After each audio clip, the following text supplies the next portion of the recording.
अर्ज म्हणजे घेतला आणि फिर्याद जे नोंद करत होते यांनी सर्व फिर्यादी चुकीची लिहिली आणि अडमतडम भाषेत बोलत होते मला आणि धक्काबुक्की सुद्धा केली यांनी.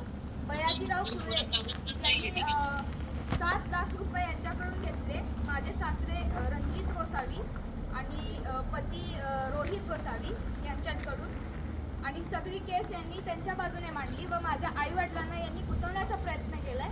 सगळी केस यांनी माझ्या आईवडिलांवर घातली, सगळ्या माझ्या फॅमिलीला गुंतवायचा प्रयत्न केला व यांनी त्यांच्याकडून पैसे खाल्ले व सगळं जे काही FIR त्यांनी केली नोंद त्याच्यात सगळं त्यांनी चुकीचं लिहिलं.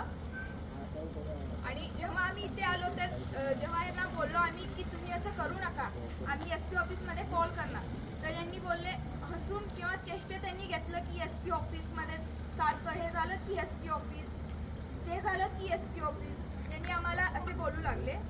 नंतर त्यांनी आम्ही मेडिकलला जेव्हा विचारले ना तर हे मेडिकलसाठी सारखे हे म्हणजे 12 वाजले अजून मेडिकलसाठी यांनी नेलेलं नाहीये.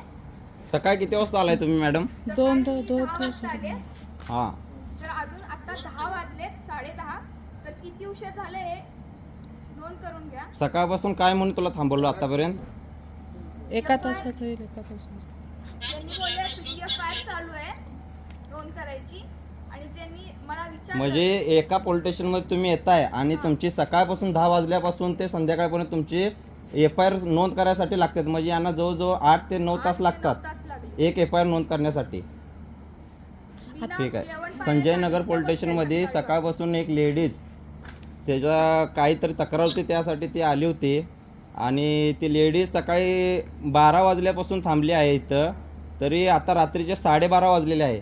तरी पण हे पोलीस अजूनही त्याला ह्याच्यासाठी की त्याची कंप्लेंट घेण्यासाठी टाळाटाळ करत होते आणि आता FIR घेतली त्याची आणि आता मेडिकलसाठी ते पण त्याच्या म्हणण्याप्रमाणे FIR घेतलेलं नाही. का घेतली आहे तुझ्या म्हणण्याप्रमाणे FIR? सगळं चुकीचं घेतलंय. ठीक आहे, ओके.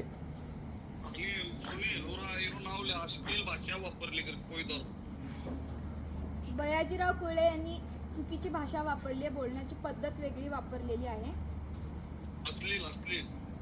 अश्लील पद्धत वापरलेली ठीक आहे. आहे, चलो.